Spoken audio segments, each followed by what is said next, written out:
ಮರೆಯಲಾಗದ ಘಟನೆಗಳಿಗೆ ಸಂಬಂಧಪಟ್ಟಂತೆ ಈತ ಬೆಳಕು ಚೆಲ್ತಾ ಹೋಗ್ತಾನೆ. ಮಾತನಾಡಕ್ಕೆ ರೆಡಿ ಇದ್ದೀನಿ ಅಂತ ಹೇಳ್ತಾನೆ.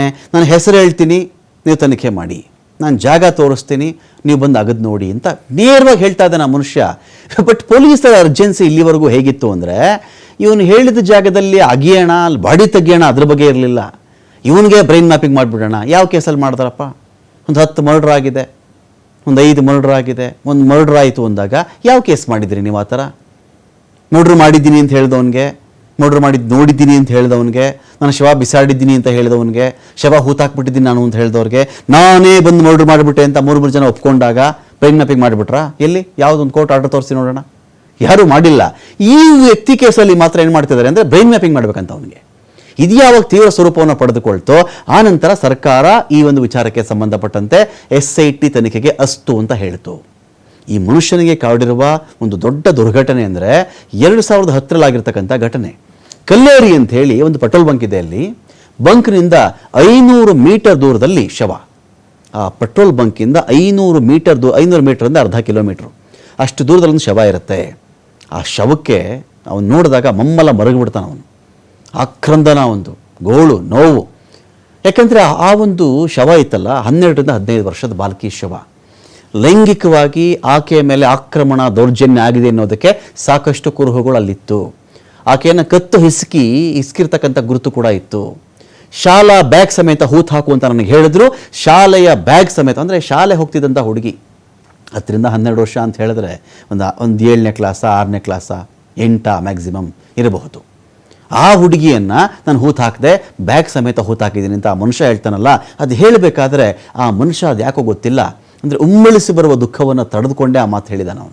ಘಟನೆ 2, 20 ವರ್ಷದ ಮಹಿಳೆ ಮೃತದೇಹ. ಅದು ಆ್ಯಸಿಡ್ಡಿಂದ ಇಡೀ ಮುಖವನ್ನೇ ಗುರುತು ಸಿಗಬಾರದ ರೀತಿಯಲ್ಲಿ ಸುಟ್ಟಾಕಿರ್ತಾರೆ. ನ್ಯೂಸ್ ಪೇಪರಿಂದ ದೇಹವನ್ನು ಮುಚ್ಚಿರ್ತಾರೆ. ಆ ಮಹಿಳೆ ದೇಹವನ್ನು ಸುಡಕ್ಕೆ ಹೇಳಿದ್ರು, ನಾನು ಆ ಮಹಿಳೆ ದೇಹವನ್ನು ಸುಟ್ಟೆ ಅಂತ ಹೇಳಿ ಈ ಅನಾಮಿಕ ಮಾತಾಡ್ತಾನೆ. ಘಟನೆ 3 ಅದು ನೋಡಿ, ನನಗೆ ಸುಟ್ಟಾಕಿದ್ದೀನಿ ಅಂತ ಆ ವ್ಯಕ್ತಿ ಹೇಳ್ತಾನೆ. ಚಿತ್ರಗಳಿವೆಲ್ಲವೂ ಕೂಡ ಬಡ ನಿರ್ಗತಿಕ ಪುರುಷರ ಹತ್ಯೆಗಳಾಗ್ತವೆ. ಇನ್ನೊಂದು ಕಡೆ ಇದೇನೋ ಅತ್ಯಾಚಾರ ಮಾಡಿದ್ದಾರೆ, ಆ ಮಹಿಳೆಯನ್ನು ಬಳಸ್ಕೊಂಡಿದ್ದಾರೆ, ಲೈಂಗಿಕ ಶೋಷಣೆ ದೌರ್ಜನ್ಯ ಮಾಡಿದ್ದಾರೆ. ಒಂದು ಕಡೆ ಬಡವರನ್ನು, ನಿರ್ಗತಿಕ ಪುರುಷರನ್ನು ಕೊಂದು ಹಾಕಿದ್ರು ಸ್ವಾಮಿ. ಇದು ಗೊತ್ತಿಲ್ಲ ನಮಗೆ. ಯಾವ ಕೇಸ್ ಇದು? ನನ್ನ ವ್ಯಾಪಾರಿ ಇದನ್ನ, ನಿರ್ಗತಿಕರಿದ್ರಾ, ಇವ್ರ ಮಾತೇನಾದರೂ ಕೇಳಲಿಲ್ವಾ, ಯಾರಾದರೂ ಸಾಯಿಸು ಅಂತ ಹೇಳಿದ್ರಾ, ಸಾಯಿಸೇ ಬಿಟ್ರಾ ಗೊತ್ತಿಲ್ಲ.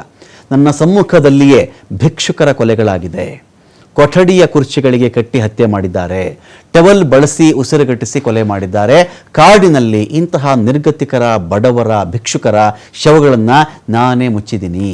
ಈ ವ್ಯಕ್ತಿ ಹೇಳಿದಂಥ ಇನ್ನೊಂದು ಮಾತು. ನಾನು ಇವತ್ತಿಗೂ ಶವ ತೋರ್ಸಕ್ಕೆ ರೆಡಿ ಇದ್ದೀನಿ ಅಂಥೇಳಿ ಅನಾಮಿಕ ಬಂದು ಮಾತಾಡ್ತಾ ಇದ್ದಾನೆ ಇವತ್ತಿಗೆ. ಇಮ್ಮಿಡಿಯೇಟ್ಲಿ ನಾವು ಈ ಶವಗಳ ಕಡೆ ಗಮನ ಕೊಡಬೇಕಾಗತ್ತೆ. ಯಾಕೆ ಅಂತ ಹೇಳಿದ್ರೆ, ನಿಮಗೆ ಯಾರು ಶವವನ್ನು ಹೂಳಿಸಿರ್ತಾನಲ್ಲ, ಶವ ಹೂತಿರೋನಿಗೆ, ಶವ ಹೂಳಿಸಿರೋನಿಗೆ ಈ ಮಾಹಿತಿ ಇದ್ದೇ ಇರುತ್ತೆ. ನಿಜ ಅಲ್ವಾ? ಎಲ್ಲಿ ಹೂತೀವೋ ಅಂತ ಕೇಳ್ತಾರೆ. ಇಂಥ ಕಾಡು, ಇಂಥ ಕಡೆ ಒಳಗಡೆ ಹೋಗಿದ್ದೆ, ಅಥವಾ ಅವನು ಬಂದಿರಬಹುದು, ಸ್ಪಾಟಲ್ಲಿ ಇದ್ದಿರಬಹುದು, ಅವನು ಹೂಳಿಸಿದವನು ಕೂಡ. ಅವನು ಬಂದು ಇವತ್ತಿಗೆ ಇವರು ಇನ್ನು ಮೀನ ಮೇಷ ಎಣಿಸ್ಕೊಂಡು ಜುಲೈ ತಿಂಗಳು ತುಂಬವರೆಗೂ ಕಾದು ಬಿಟ್ರೆ ಗತಿ ಏನು? ಯಾವುದೋ ಒಂದು JCB ತರ್ತಾನ್ರಿ ಅವನು. JCB ತರ್ತಾನೆ, ಅವನು ನುಗ್ಗಿಸ್ತಾನೆ. ಅವನು ಶವಗಳು ಇಲ್ಲ ಅನ್ಸ್ಬಿಡ್ತಾನಲ್ಲಿ. ಏನು ಮಾಡ್ತೀರಾ? ಇವನು ಮಾನಸಿಕ ಅಸ್ವಸ್ಥ ಮಾಡ್ಬಿಡೋದು. ಅವಾಗ ಯಾರು ಇವನ್ನ ಹೇಳಿದ ದಿನ ತೋರಿಸ್ಬೇಕಲ್ಲ. ಇವ್ನು ಹೇಳಿದಾಗ ಹೋಗಿ ಆಗಿದ್ರೆ ಮುಗಿದು ಹೋಯ್ತಲ್ಲಿ ಕತೆ. ಆಗಿರಪ್ಪ ಅಂತ ಎಲ್ಲರೂ ಕೇಳ್ತಾ ಇರೋದು. ಮೊದಲು 2014ರ ಹೊತ್ತಿಗೆ ಮಾನಸಿಕ ಹಿಂಸೆಯಿಂದ ನೊಂದುಬಿಟ್ಟೆ ನಾನು. ನನ್ನ ಕುಟುಂಬದ ಬಾಲಕಿಗೆ ಲೈಂಗಿಕ ದೌರ್ಜನ್ಯ ಆಯಿತು. Then they came to me. ಕೊನೆಗೆ ನನ್ನ ಬಾಗಿಲಿಗೆ ಬಂದರು ಅಂತ ಹೇಳ್ತಾರಲ್ಲ, ಹಾಗೆ ಕೊನೆಗೆ ಇವನ ಮನೆಗೆ ಬಂದರು. ಇವನ ಕುಟುಂಬದ ಬಾಲಕಿಯನ್ನು ಕೂಡ ಬಿಡದೆ ಲೈಂಗಿಕ ದೌರ್ಜನ್ಯ ಮಾಡಿದ್ರು. ಧರ್ಮಸ್ಥಳ ಬಿಟ್ಟು ಹೋಗಬೇಕು ಅಂಥೇಳಿ ಅವತ್ತು ನಿರ್ಧಾರ ಮಾಡಿದೆ ನಾನು. 2014ರಲ್ಲಿ ನನ್ನ ಕುಟುಂಬ ಜೊತೆ ಓಡಿ ಹೋಗ್ಬಿಟ್ಟೆ ನಾನು. ಯಾರಿಗೂ ಸುಳಿವು ಸಿಗದಂತೆ ಎಚ್ಚರ ವಹಿಸ್ಕೊಂಡು ಹೇಗೋ ಈ ದೇಹದಲ್ಲಿ ಉಸಿರಿರುವಂತೆ ನೋಡಿಕೊಂಡೆ ನಾನು. ನೆರೆ ರಾಜ್ಯವೊಂದರಲ್ಲಿ ತಲೆಮರೆಸ್ಕೊಂಡಿದ್ದೀನಿ ಸ್ವಾಮಿ ನಾನು. ಆಗಾಗ ಮನೆಗಳನ್ನು ಚೇಂಜ್ ಮಾಡ್ತಾ ಇದ್ದೆ. ಇದೇ ವ್ಯಕ್ತಿಯ ಸ್ಟೇಟ್ಮೆಂಟ್. ಪಾಪ ಪ್ರಜ್ಞೆ ಕಾಡ್ಬಿಡ್ತು ಸ್ವಾಮಿ.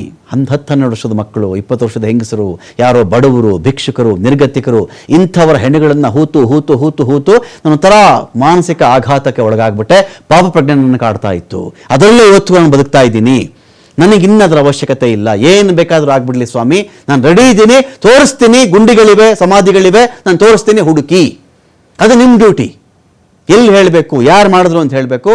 ನನಗೆ ರಕ್ಷಣೆ ಕೊಡುವ ಒಂದು ಹೊಣೆ ಹೊತ್ಕೊಂಡ್ರೆ ಯಾರಾದರೂ ಕೂಡ ಅವ್ರ ಹೆಸರು ಹೇಳ್ತೀನಿ ನಾನು. ನನ್ನ ಆತ್ಮಸಾಕ್ಷಿ ನನ್ನನ್ನು ಮೌನವಾಗಿರೋದಕ್ಕೆ ಬಿಡಲಿಲ್ಲ. ಎಲ್ಲರಿಗೂ ಗೊತ್ತಾಗಬೇಕು ಅಂತೇಳಿ ನಿರ್ಧಾರ ಮಾಡಿದ್ದೀನಿ. ಇತ್ತೀಚೆಗೆ ಒಂದು ಕಳೆಬರ ಹೊರತೆಗೆದಿದ್ದೀನಿ, ತಗೊಳ್ಳಿ ಅದರ ಮೂಳೆ, ಅದರ ತಲೆಬುರುಡೆ. ಈ ಸ್ಥಳದ ವಿವರವನ್ನು ತನಿಖಾಧಿಕಾರಿಗೆ ನೀಡೋದಕ್ಕೆ ನಾನು ಸಿದ್ಧ. ಇಷ್ಟೊತ್ತಿಗಾಗಲೇ ಆ ತಲೆಬುರುಡೆ DNA ಫಾರೆನ್ಸಿಕ್ ಇಂಥ ಟೆಸ್ಟ್ಗಳಿಗೆ ಹೋಗಬೇಕಾಗಿತ್ತು. ಕಳಿಸಿದ್ದಾರಾ ಇಲ್ವಾ ನನಗೆ ಗೊತ್ತಿಲ್ಲ.